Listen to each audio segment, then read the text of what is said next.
Supreme court के 4 जजेस ने चीफ जस्टिस और जुडिशल कमीशन अरकान को खत लिख दिया। नए जजेस की तकर्री का अमल रोकने का मुतालबा। जस्टिस मंसूर अली शाह और जस्टिस मुनीब अख्तर ने खत तहरीर किया।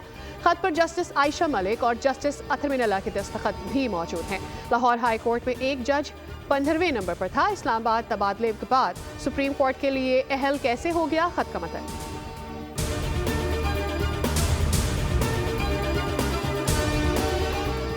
चलो चलो कज़ाफ़ी स्टेडियम चलो, टिकट कटाओ ना लाइन बनाओ, मुफ्त में ही कज़ाफ़ी स्टेडियम जाओ। स्टेडियम की रंगारंग इफ्तिताही तकरीब कुछ देर बाद होगी। वज़ीर आज़म शहबाज शरीफ इफ्तिताह करेंगे। नामवर गुलकार अली ज़फ़र, आरिफ लोहार, आयमा बेग आवाज़ का जादू जगाएंगे। शानदार ढोल परफॉर्मेंस, मुनफरिद लाइट शो और आतिशबाजी का मुजाहिरा भी होगा। शायकीन का दाखिला मुफ्त होगा। इफ्तिताही तकरीब शाम 7 बजे शुरू होगी। कज़ाफ़ी स्टेडियम को रिकॉर्ड 117 रोज़ में जदीद तरीन स्टेडियम में तब्दील किया गया।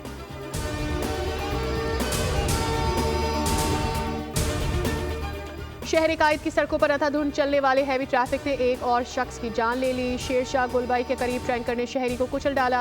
अब्दुल रहमान नामी शख्स मौके पर ही दम तोड़ गया। 22 व्हीलर टैंकर का ड्राइवर हादसे के बाद मौके से फरार हो गया। पुलिस ने वाटर टैंकर को तहवील में ले लिया।